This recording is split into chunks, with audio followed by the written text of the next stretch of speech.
1. A Scandal in Bohemia. To Sherlock Holmes she is always the woman. I have seldom heard him mention her under any other name. In his eyes she eclipses and predominates the whole of her sex. It was not that he felt any emotion akin to love for Irene Adler. All emotions, and that one particularly, were abhorrent to his cold, precise, but admirably balanced mind. He was, I take it, the most perfect reasoning and observing machine that the world has seen, but as a lover he would have placed himself in a false position. He never spoke of the softer passions, save with a gibe and a sneer. They were admirable things for the observer, excellent for drawing the veil from men's motives and actions. But for the trained reasoner to admit such intrusions into his own delicate and finely adjusted temperament was to introduce a distracting factor which might throw a doubt upon all his mental results.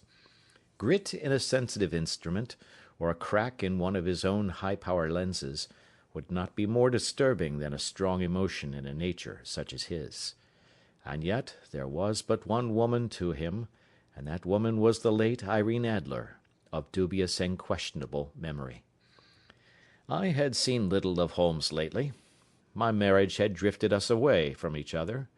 My own complete happiness, and the home-centered interests which rise up around the man who first finds himself master of his own establishment, was sufficient to absorb all my attention, while Holmes, who loathed every form of society with his whole Bohemian soul, remained in our lodgings in Baker Street, buried among his old books, and alternating from week to week between cocaine and ambition, the drowsiness of the drug, and the fierce energy of his own keen nature.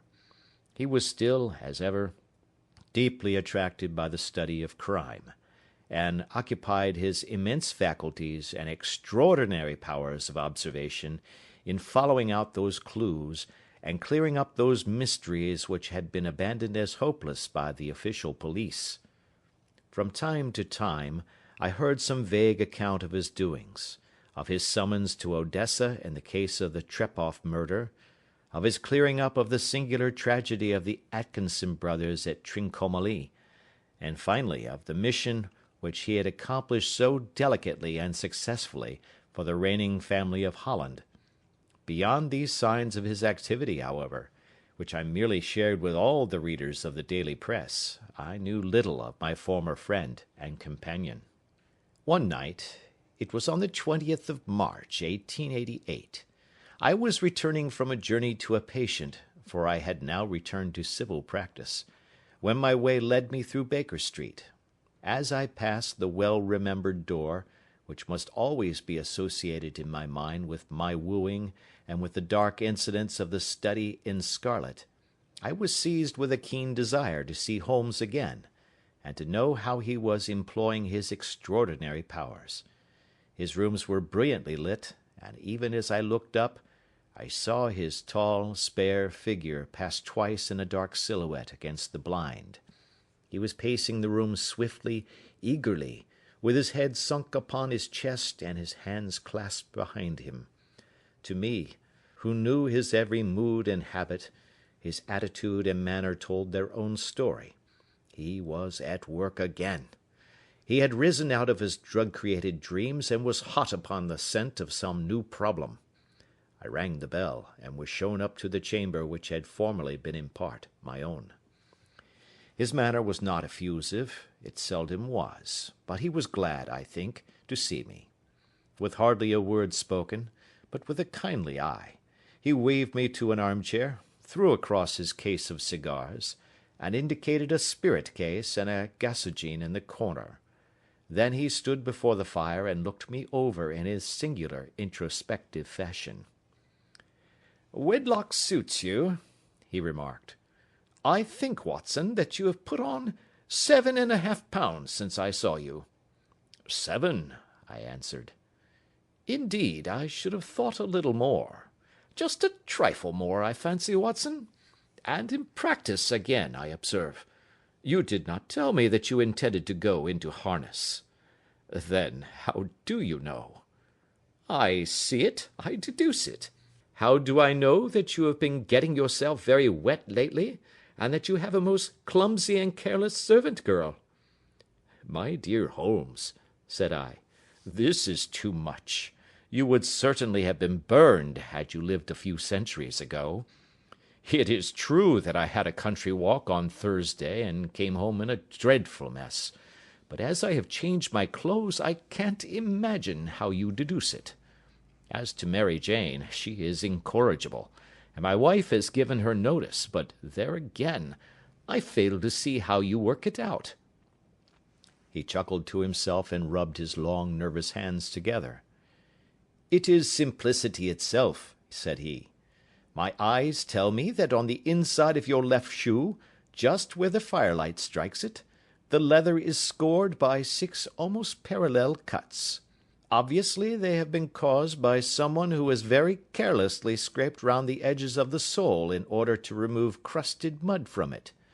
Hence, you see, my double deduction that you have been out in vile weather, and that you had a particularly malignant boot-slitting specimen of the London slavey. As to your practice, if a gentleman walks into my rooms smelling of iodoform, with a black mark of nitrate of silver upon his right forefinger, and a bulge on the right side of his top hat, to show where he has secreted his stethoscope, I must be dull indeed, if I do not pronounce him to be an active member of the medical profession." I could not help laughing at the ease with which he explained his process of deduction. "When I hear you give your reasons," I remarked, "the thing always appears to me to be so ridiculously simple that I could easily do it myself, though at each successive instance of your reasoning I am baffled until you explain your process. And yet I believe that my eyes are as good as yours." "Quite so," he answered, lighting a cigarette, and throwing himself down into an armchair. "You see, but you do not observe. The distinction is clear. For example, you have frequently seen the steps which lead up from the hall to this room." "Frequently." "How often?" "Well, some hundreds of times." "Then how many are there?" "How many? I don't know." "Quite so. You have not observed, and yet you have seen. That is just my point. Now, I know that there are 17 steps, because I have both seen and observed. By the way, since you are interested in these little problems, and since you are good enough to chronicle one or two of my trifling experiences, you may be interested in this." He threw over a sheet of thick, pink-tinted notepaper which had been lying open upon the table. "It came by the last post," said he. "Read it aloud." The note was undated, and without either signature or address. "There will call upon you tonight at 7:45, it said, "a gentleman who desires to consult you upon a matter of the very deepest moment. Your recent services to one of the royal houses of Europe have shown that you are one who may safely be trusted with matters which are of an importance which can hardly be exaggerated. This account of you we have from all quarters received. Be in your chamber then at that hour, and do not take it amiss if your visitor wear a mask." "This is indeed a mystery," I remarked. "What do you imagine that it means?" "I have no data yet. It is a capital mistake to theorize before one has data.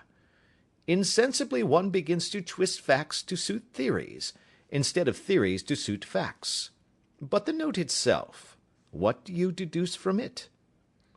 I carefully examined the writing, and the paper upon which it was written. "The man who wrote it was presumably well-to-do," I remarked, endeavouring to imitate my companion's processes. "Such paper could not be bought under 1/2 a packet. It is peculiarly strong and stiff."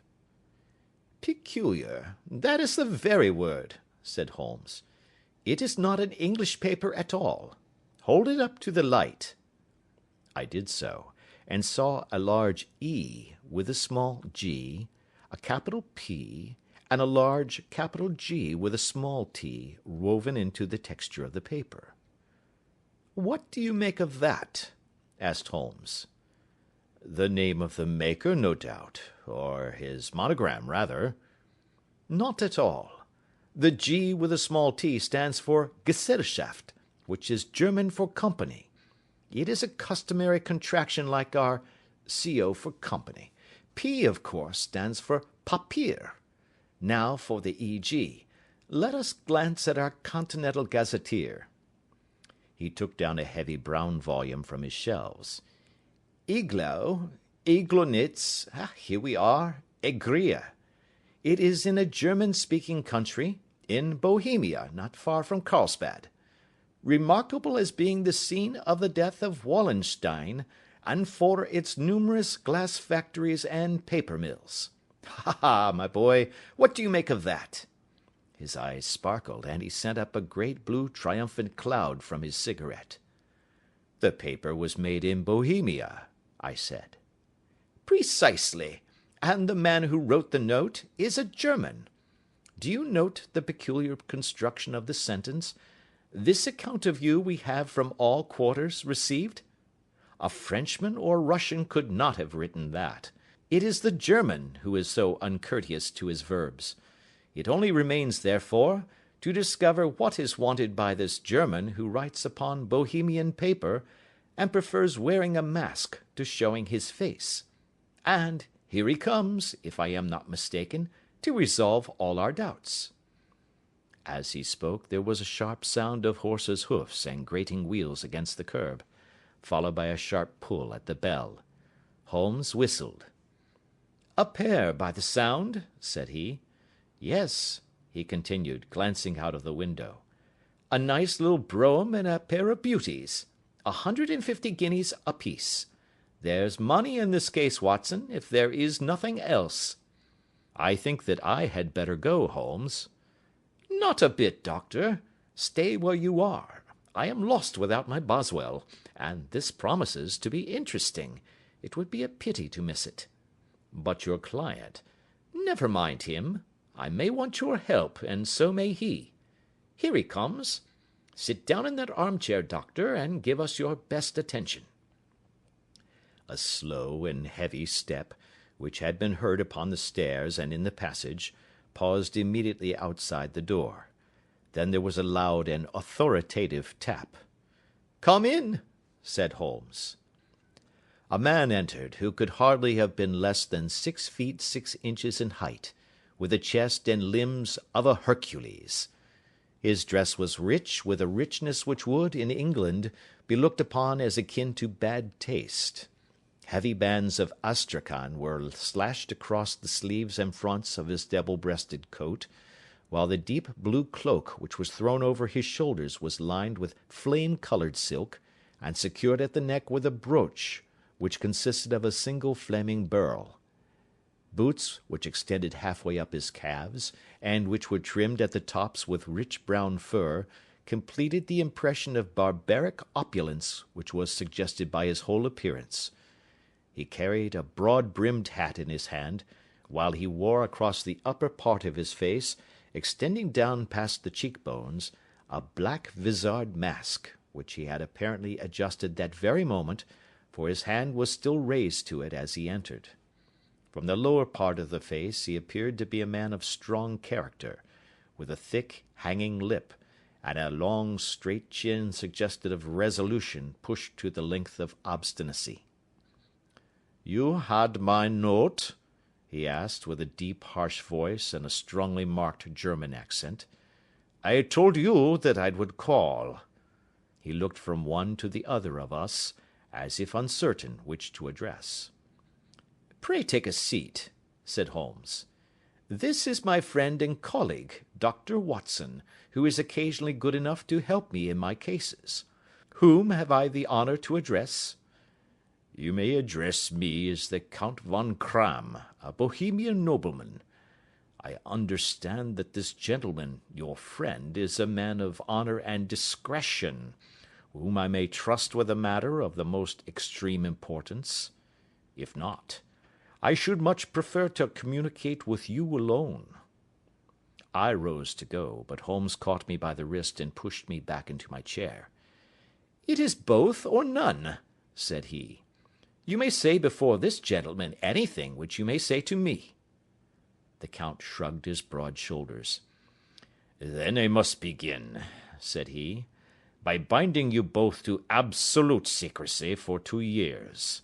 At the end of that time, the matter will be of no importance. At present it is not too much to say that it is of such weight it may have an influence upon European history."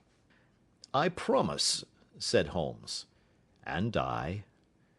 "You will excuse this mask," continued our strange visitor. "The august person who employs me wishes his agent to be unknown to you, and I may confess at once that the title by which I have just called myself is not exactly my own." "I was aware of it," said Holmes dryly. "The circumstances are of great delicacy, and every precaution has to be taken to quench what might grow to be an immense scandal, and seriously compromise one of the reigning families of Europe. To speak plainly, the matter implicates the great house of Ormstein, hereditary kings of Bohemia." "I was also aware of that," murmured Holmes, settling himself down in his armchair and closing his eyes. Our visitor glanced with some apparent surprise at the languid, lounging figure of the man who had been no doubt depicted to him as the most incisive reasoner and most energetic agent in Europe. Holmes slowly reopened his eyes, and looked impatiently at his gigantic client. "If your Majesty would condescend to state your case," he remarked, "I should be better able to advise you." The man sprang from his chair and paced up and down the room in uncontrollable agitation. Then, with a gesture of desperation, he tore the mask from his face and hurled it upon the ground. "You are right," he cried. "I am the king. Why should I attempt to conceal it?" "Why, indeed?" murmured Holmes. "Your Majesty had not spoken before I was aware that I was addressing Wilhelm Gottschalk Sigmunds von Ormstein, Grand Duke of Cassel-Felstein, and hereditary King of Bohemia." "But you can understand," said our strange visitor, sitting down once more and passing his hand over his high white forehead, "you can understand that I am not accustomed to doing such business in my own person. Yet the matter was so delicate that I could not confide it to an agent without putting myself in his power. I have come incognito from Prague for the purpose of consulting you." "Then pray consult," said Holmes, shutting his eyes once more. "The facts are briefly these. Some 5 years ago, during a lengthy visit to Warsaw, I made the acquaintance of the well-known adventuress Irene Adler. The name is no doubt familiar to you." "Kindly look her up in my index, Doctor," murmured Holmes without opening his eyes. For many years he had adopted a system of docketing all paragraphs concerning men and things, so that it was difficult to name a subject or a person on which he could not at once furnish information. In this case I found her biography sandwiched in between that of a Hebrew rabbi and that of a staff commander who had written a monograph upon the deep-sea fishes. "Let me see," said Holmes. Born in New Jersey in the year 1858. Contralto. La Scala. Prima donna Imperial Opera of Warsaw. Yes. Retired from operatic stage. Ha! Living in London. Quite so. Your Majesty, as I understand, became entangled with this young person, wrote her some compromising letters, and is now desirous of getting those letters back." "Precisely so. But how—" "Was there a secret marriage?" "None." "No legal papers or certificates?" "None." "Then I failed to follow your Majesty. If this young person should produce her letters for blackmailing or other purposes, how is she to prove their authenticity?" "There is the writing." Pooh, pooh, forgery. My private notepaper. Stolen. My own seal. Imitated. My photograph. Bought. We were both in the photograph. Oh, dear, that is very bad. Your Majesty has indeed committed an indiscretion. I was mad, insane. You have compromised yourself seriously. I was only crown prince then. I was young. I am but 30 now. It must be recovered. We have tried and failed. Your Majesty must pay. It must be bought. She will not sell. Stolen, then. 5 attempts have been made. Twice burglars in my pay ransacked her house. Once we diverted her luggage when she travelled. Twice she has been waylaid. There has been no result. No sign of it? Absolutely none. Holmes laughed. It is quite a pretty little problem, said he. But a very serious one to me, returned the king reproachfully. Very, indeed. And what does she propose to do with the photograph? To ruin me. But how? I am about to be married. So I have heard. To Clotilde Lothman von Saxe-Meiningen, second daughter of the King of Scandinavia. You may know the strict principles of her family. She is herself the very soul of delicacy. A shadow of a doubt as to my conduct would bring the matter to an end. And Irene Adler? Threatens to send them the photograph, and she will do it. I know that she will do it. You do not know her, but she has a soul of steel. She has the face of the most beautiful of women, and the mind of the most resolute of men. Rather than I should marry another woman, there are no lengths to which she would not go. None. You are sure that she has not sent it yet? I am sure. And why? Because she has said that she would send it on the day when the betrothal was publicly proclaimed. That will be next Monday. Oh, then we have 3 days yet, said Holmes with a yawn. That is very fortunate, as I have 1 or 2 matters of importance to look into just at present. Your Majesty will, of course, stay in London for the present? Certainly. You will find me at the Langham under the name of the Count von Cram. Then I shall drop you a line to let you know how we progress. Pray do so. I shall be all anxiety. Then, as to money? You have carte blanche. Absolutely. I tell you that I would give 1 of the provinces of my kingdom to have that photograph. And for present expenses? The king took a heavy chamois leather bag from under his cloak and laid it on the table. There are £300 in gold and 700 in notes, he said. Holmes scribbled a receipt upon a sheet of his notebook and handed it to him. And mademoiselle's address? He asked.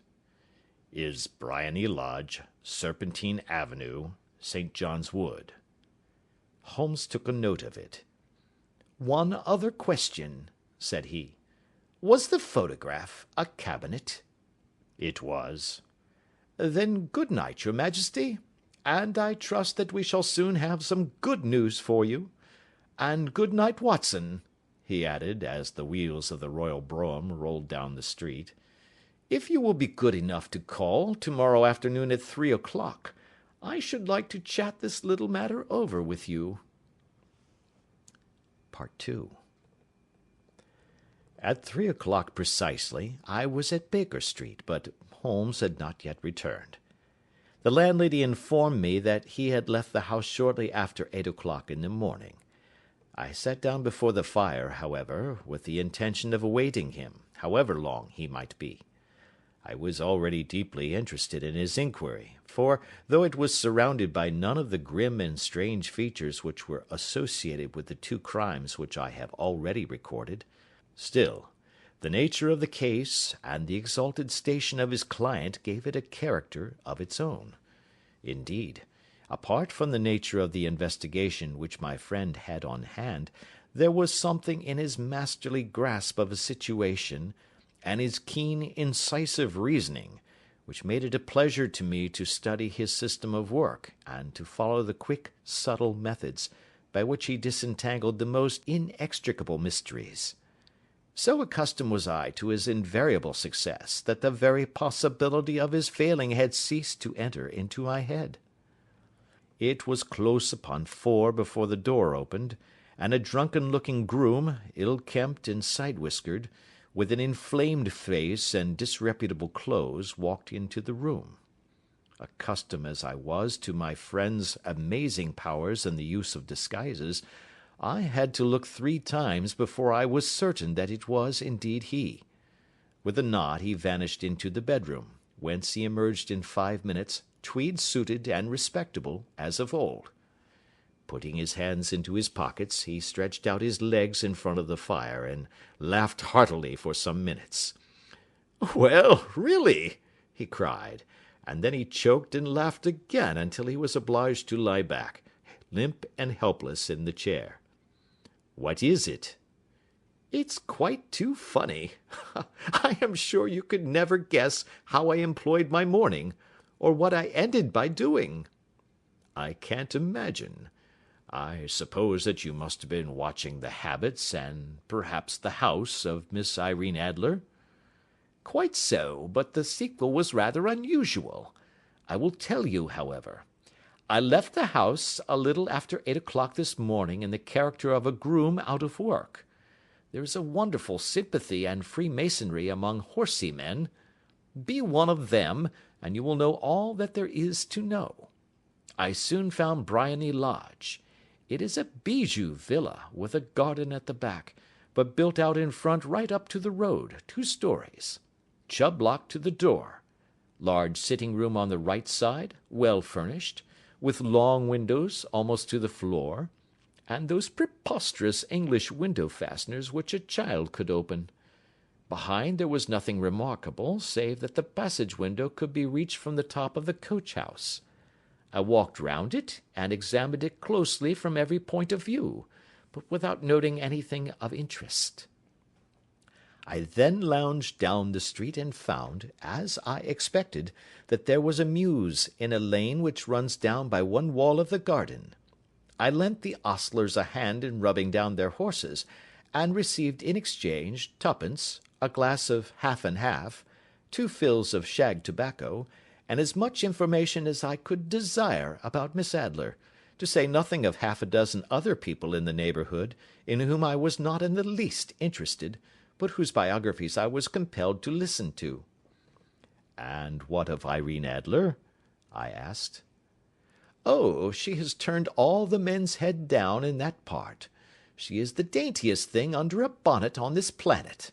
So say the Serpentine Mews to a man. She lives quietly, sings at concerts, drives out at 5 every day, and returns at 7 sharp for dinner. Seldom goes out at other times except when she sings. Has only 1 male visitor, but a good deal of him. He is dark, handsome, and dashing, never calls less than once a day, and often twice. He is a Mr. Godfrey Norton, of the Inner Temple. See the advantages of a cabman as a confidant. They had driven him home a dozen times from Serpentine Mews, and knew all about him. When I had listened to all they had to tell, I began to walk up and down near Briony Lodge once more, and to think over my plan of campaign. This Godfrey Norton was evidently an important factor in the matter. He was a lawyer. That sounded ominous. What was the relation between them, and what the object of his repeated visits? Was she his client, his friend, or his mistress? If the former, she had probably transferred the photograph to his keeping. If the latter, it was less likely. On the issue of this question depended whether I should continue my work at Briony Lodge, or turn my attention to the gentlemen's chambers in the Temple. It was a delicate point, and it widened the field of my inquiry. I fear that I bore you with these details, but I have to let you see my little difficulties, if you are to understand the situation." "I am following you closely," I answered. "I was still balancing the matter in my mind when a hansom cab drove up to Briony Lodge, and a gentleman sprang out. He was a remarkably handsome man, dark, aquiline, and moustached, evidently the man of whom I had heard. He appeared to be in a great hurry, shouted to the cabman to wait, and brushed past the maid who opened the door with the air of a man who was thoroughly at home. He was in the house about half an hour, and I could catch glimpses of him in the windows of the sitting room, pacing up and down, talking excitedly, and waving his arms. Of her I could see nothing. Presently he emerged, looking even more flurried than before. As he stepped up to the cab, he pulled a gold watch from his pocket and looked at it earnestly. 'Drive like the devil!' he shouted. 'First to Gross and Hankey's in Regent Street, and then to the Church of St. Monica in the Edgware Road. Half a guinea if you do it in 20 minutes.' Away they went, and I was just wondering whether I should not do well to follow them, when up the lane comes a neat little landau, the coachman with his coat only half buttoned, and his tie under his ear, while all the tags of his harness were sticking out of the buckles. It hadn't pulled up before she shot out of the hall door and into it. I only caught a glimpse of her at the moment, but she was a lovely woman, with a face that a man might die for. 'The Church of St. Monica, John,' she cried, 'and half a sovereign if you reach it in 20 minutes.' This was quite too good to lose, Watson. I was just balancing whether I should run for it, or whether I should perch behind her landau, when a cab came through the street. The driver looked twice at such a shabby fare, but I jumped in before he could object. 'The Church of St. Monica,' said I, 'and half a sovereign if you reach it in 20 minutes. It was 25 minutes to 12, and of course it was clear enough what was in the wind. My cabby drove fast. I don't think I ever drove faster, but the others were there before us. The cab and the landau with their steaming horses were in front of the door when I arrived. I paid the man and hurried into the church. There was not a soul there save the two whom I had followed, and a surpliced clergyman, who seemed to be expostulating with them. They were all three standing in a knot in front of the altar. I lounged up the side aisle like any other idler who has dropped into a church. Suddenly, to my surprise, the three at the altar faced round to me, and Godfrey Norton came running as hard as he could towards me. 'Thank God!' he cried. 'You'll do. Come, come.' 'What then?' I asked. 'Come, man, come. Only 3 minutes, or it won't be legal.' I was half dragged up to the altar, and before I knew where I was, I found myself mumbling responses which were whispered in my ear, and vouching for things of which I knew nothing, and generally assisting in the secure tying up of Irene Adler, spinster, to Godfrey Norton, bachelor.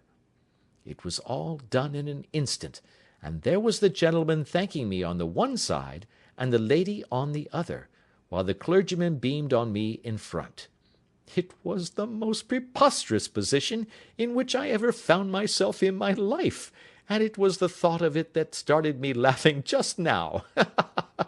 It seems that there had been some informality about their licence, that the clergyman absolutely refused to marry them without a witness of some sort, and that my lucky appearance saved the bridegroom from having to sally out into the streets in search of a best man. The bride gave me a sovereign, and I mean to wear it on my watch chain in memory of the occasion." "This is a very unexpected turn of affairs," said I. "And what then?" "Well, I found my plans very seriously menaced. It looked as if the pair might take an immediate departure, and so necessitate very prompt and energetic measures on my part. At the church door, however, they separated, he driving back to the Temple, and she to her own house. 'I shall drive out in the park at 5 as usual,' she said as she left him. I heard no more. They drove away in different directions, and I went off to make my own arrangements." "Which are?" "Some cold beef and a glass of beer," he answered, ringing the bell. "I have been too busy to think of food, and I am likely to be busier still this evening. By the way, Doctor, I shall want your cooperation." "I shall be delighted." "You don't mind breaking the law?" "Not in the least." "Nor running a chance of arrest?" "Not in a good cause." "Oh, the cause is excellent." "Then I am your man." "I was sure that I might rely on you." "But what is it you wish?" "When Mrs. Turner has brought in the tray I will make it clear to you. Now," he said, as he turned hungrily on the simple fare that our landlady had provided, "I must not discuss it while I eat, for I have not much time. It is nearly 5 now. In 2 hours we must be on the scene of action. Miss Irene, or Madame rather, returns from her drive at 7. We must be at Briony Lodge to meet her." "And what then?" "You must leave that to me. I have already arranged what is to occur. There is only one point on which I must insist. You must not interfere, come what may. You understand?" "I am to be neutral?" "To do nothing whatever.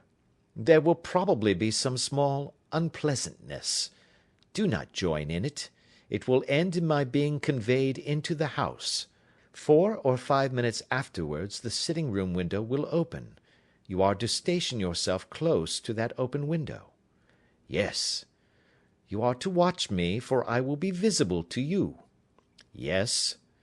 "And when I raise my hand, so, you will throw into the room what I give you to throw, and will, at the same time, raise the cry of fire. You quite follow me?" "Entirely." "It is nothing very formidable," he said, taking a long cigar-shaped roll from his pocket. "It is an ordinary plumber's smoke rocket, fitted with a cap at either end to make it self-lighting. Your task is confined to that. When you raise your cry of fire, it will be taken up by quite a number of people. You may then walk to the end of the street, and I will rejoin you in 10 minutes. I hope that I have made myself clear?" "I am to remain neutral, to get near the window, to watch you, and at the signal to throw in this object, then to raise the cry of fire, and to wait you at the corner of the street." "Precisely." "Then you may entirely rely on me." "That is excellent. I think perhaps it is almost time that I prepare for the new role I have to play." He disappeared into his bedroom, and returned in a few minutes in the character of an amiable and simple-minded nonconformist clergyman. His broad black hat, his baggy trousers, his white tie, his sympathetic smile, and general look of peering and benevolent curiosity were such as Mr. John Hare alone could have equalled. It was not merely that Holmes changed his costume. His expression, his manner, his very soul seemed to vary with every fresh part that he assumed. The stage lost a fine actor, even as science lost an acute reasoner when he became a specialist in crime. It was 6:15 when we left Baker Street, and it still wanted 10 minutes to the hour when we found ourselves in Serpentine Avenue. It was already dusk, and the lamps were just being lighted as we paced up and down in front of Briony Lodge, waiting for the coming of its occupant.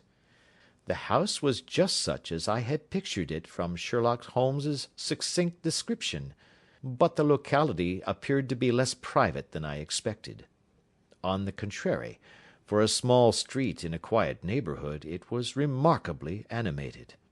There was a group of shabbily dressed men smoking and laughing in a corner, a scissors grinder with his wheel, 2 guardsmen who were flirting with a nurse girl, and several well-dressed young men who were lounging up and down with cigars in their mouths.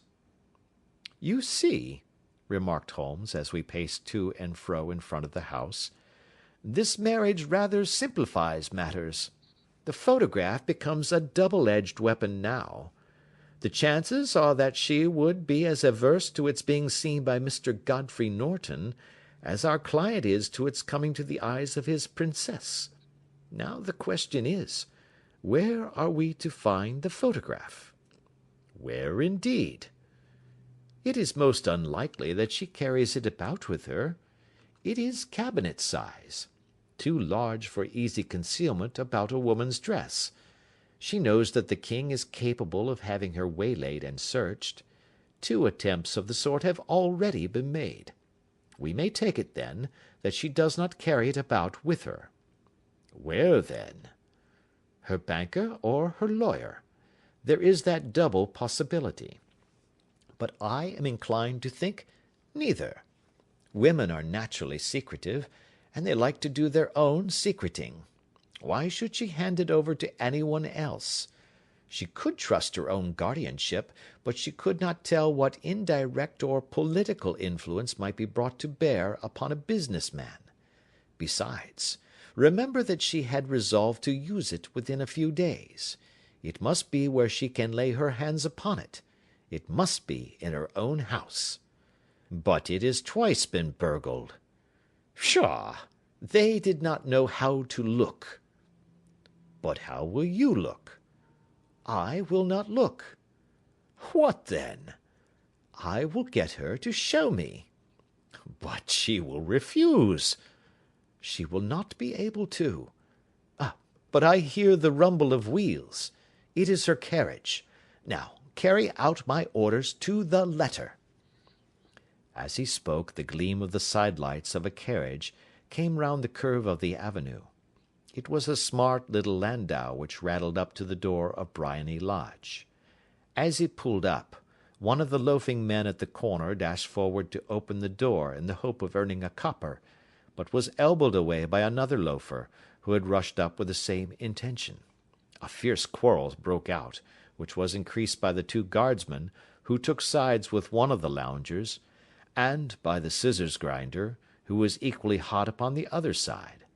A blow was struck, and in an instant the lady, who had stepped from her carriage, was the centre of a little knot of flushed and struggling men, who struck savagely at each other with their fists and sticks. Holmes dashed into the crowd to protect the lady, but, just as he reached her, he gave a cry and dropped to the ground, with the blood running freely down his face. At his fall the guardsmen took to their heels in one direction, and the loungers in the other, while a number of better dressed people, who had watched the scuffle without taking part in it, crowded in to help the lady and to attend to the injured man. Irene Adler, as I will still call her, had hurried up the steps, but she stood at the top with her superb figure outlined against the lights of the hall, looking back into the street. "Is the poor gentleman much hurt?" she asked. "He is dead," cried several voices. "No, no, there's life in him," shouted another, "but he'll be gone before you can get him to hospital." "He's a brave fellow," said a woman. "They would have had the lady's purse and watch if it hadn't been for him. They were a gang, and a rough one too. Ah, he's breathing now." "He can't lie in the street. May we bring him in, marm?" "Surely. Bring him into the sitting room. There is a comfortable sofa. This way, please." Slowly and solemnly he was borne into Briony Lodge and laid out in the principal room, while I still observed the proceedings from my post by the window. The lamps had been lit, but the blinds had not been drawn, so that I could see Holmes as he lay upon the couch. I do not know whether he was seized with compunction at that moment for the part he was playing, but I know that I never felt more heartily ashamed of myself in my life than when I saw the beautiful creature against whom I was conspiring, or the grace and kindliness with which she waited upon the injured man. And yet it would be the blackest treachery to Holmes to draw back now from the part which he had entrusted to me. I hardened my heart, and took the smoke rocket from under my ulster. After all, I thought, we are not injuring her, we are but preventing her from injuring another. Holmes had sat up upon the couch, and I saw him motion like a man who is in need of air. A maid rushed across and threw open the window. At the same instant I saw him raise his hand, and at the signal I tossed my rocket into the room with a cry of "Fire!" The word was no sooner out of my mouth than the whole crowd of spectators, well dressed and ill, gentlemen, ostlers, and servant maids, joined in a general shriek of "Fire!"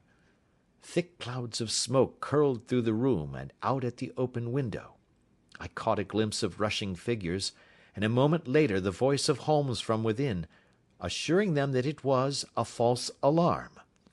Slipping through the shouting crowd, I made my way to the corner of the street, and in 10 minutes was rejoiced to find my friend's arm in mine, and to get away from the scene of uproar. He walked swiftly and in silence for some minutes until we had turned down one of the quiet streets which lead towards the Edgware Road. "You did it very nicely, Doctor," he remarked. "Nothing could have been better. It is all right."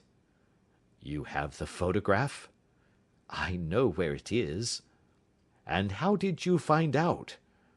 "She showed me, as I told you she would." "I am still in the dark."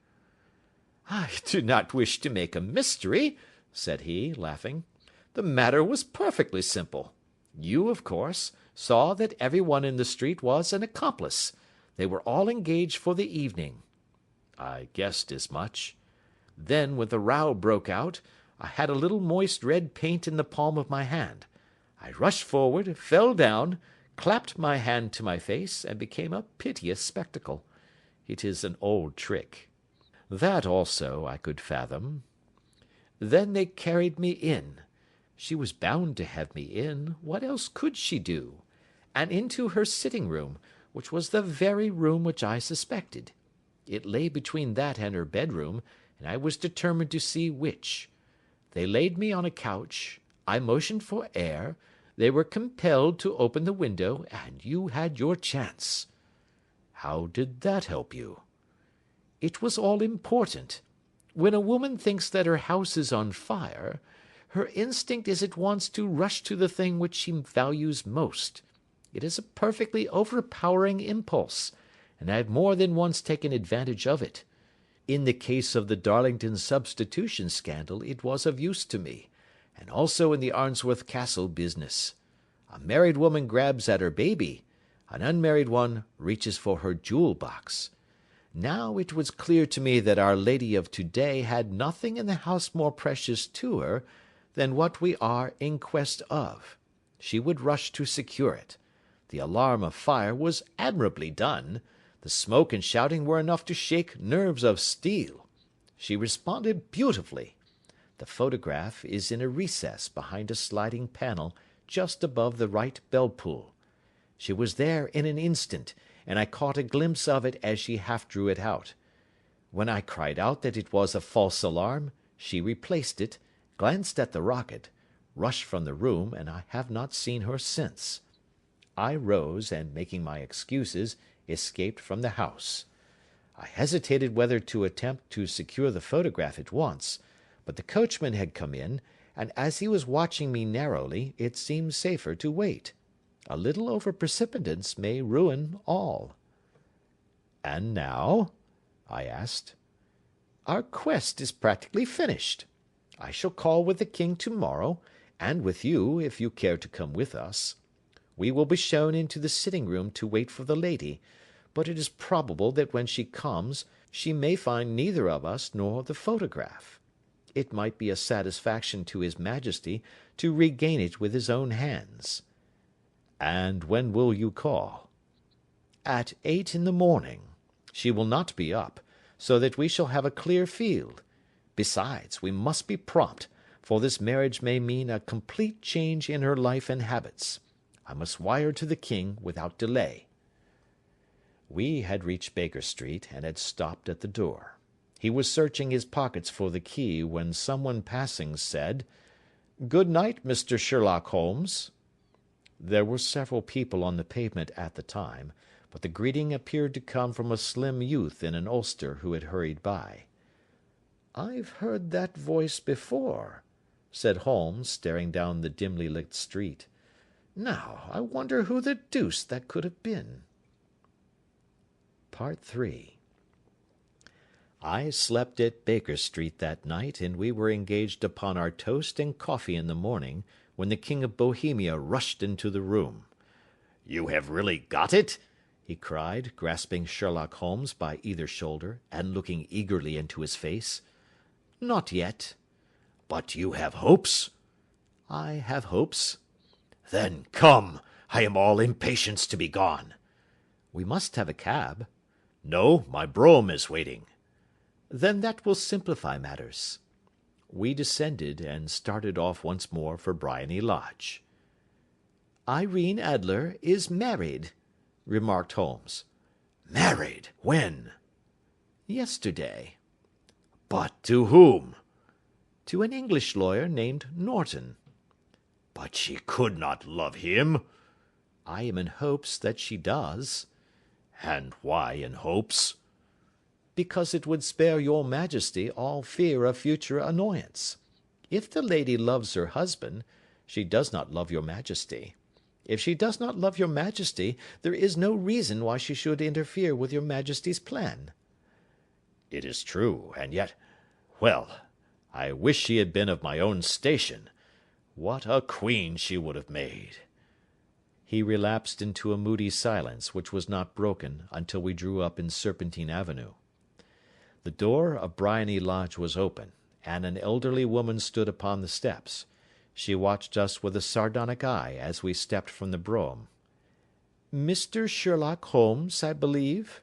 said she. "I am Mr. Holmes," answered my companion, looking at her with a questioning and rather startled gaze. "Indeed! My mistress told me that you were likely to call. She left this morning with her husband by the 5:15 train from Charing Cross for the Continent." "What!" Sherlock Holmes staggered back, white with chagrin and surprise. "Do you mean that she has left England?" "Never to return." "And the papers?" asked the king hoarsely. "All is lost." "We shall see." He pushed past the servant, and rushed into the drawing-room, followed by the king and myself. The furniture was scattered about in every direction, with dismantled shelves and open drawers, as if the lady had hurriedly ransacked them before her flight. Holmes rushed at the bell-pull, tore back a small sliding shutter, and, plunging in his hand, pulled out a photograph and a letter. The photograph was of Irene Adler herself in evening dress. The letter was superscribed to Sherlock Holmes, Esquire, to be left till called for. My friend tore it open, and we all three read it together. It was dated at midnight of the preceding night, and ran in this way: "My dear Mr. Sherlock Holmes, you really did it very well. You took me in completely. Until after the alarm of fire I had not a suspicion, but then when I found how I had betrayed myself, I began to think. I had been warned against you months ago. I had been told that, if the king employed an agent, it would certainly be you. And your address had been given me. Yet, with all this, you made me reveal what you wanted to know. Even after I became suspicious, I found it hard to think evil of such a dear, kind old clergyman. But, you know, I have been trained as an actress myself. Male costume is nothing new to me. I often take advantage of the freedom which it gives. I sent John, the coachman, to watch you, ran upstairs, got into my walking clothes, as I call them, and came down just as you departed. Well, I followed you to your door, and so made sure that I was really an object of interest to this celebrated Mr. Sherlock Holmes. Then I, rather imprudently, wished you good night, and started for the Temple to see my husband. We both thought the best resource was flight, when pursued by so formidable an antagonist. So you will find the nest empty when you call to-morrow. As to the photograph, your client may rest in peace. I love and am loved by a better man than he. The king may do what he will without hindrance from one whom he has cruelly wronged. I keep it only to safeguard myself, and to preserve a weapon which will always secure me from any steps which he might take in the future. I leave a photograph which he might care to possess, and I remain, dear Mr. Sherlock Holmes, very truly yours, Irene Norton, née Adler. What a woman! Oh, what a woman! cried the King of Bohemia, when we had all three read this epistle. Did I not tell you how quick and resolute she was? Would she not have made an admirable queen? Is it not a pity that she was not on my level? From what I have seen of the lady, she seems indeed to be on a very different level to your Majesty, said Holmes coldly. I am sorry that I have not been able to bring your Majesty's business to a more successful conclusion. On the contrary, my dear sir, cried the king, nothing could be more successful. I know that her word is inviolate. The photograph is now as safe as if it were in the fire. I am glad to hear your Majesty say so. I am immensely indebted to you. Pray tell me in what way I can reward you. This ring—" He slipped an emerald snake ring from his finger, and held it out upon the palm of his hand. "Your Majesty has something which I should value even more highly," said Holmes. "You have but to name it." "This photograph." The king stared in amazement. "Irene's photograph!" he cried. "Certainly, if you wish it." "I thank your Majesty. Then there is no more to be done in the matter. I have the honour to wish you a very good morning." He bowed, and turning away without observing the hand which the king had stretched out to him, he set off in my company for his chambers. And that was how a great scandal threatened to affect the kingdom of Bohemia, and how the best plans of Mr. Sherlock Holmes were beaten by a woman's wit.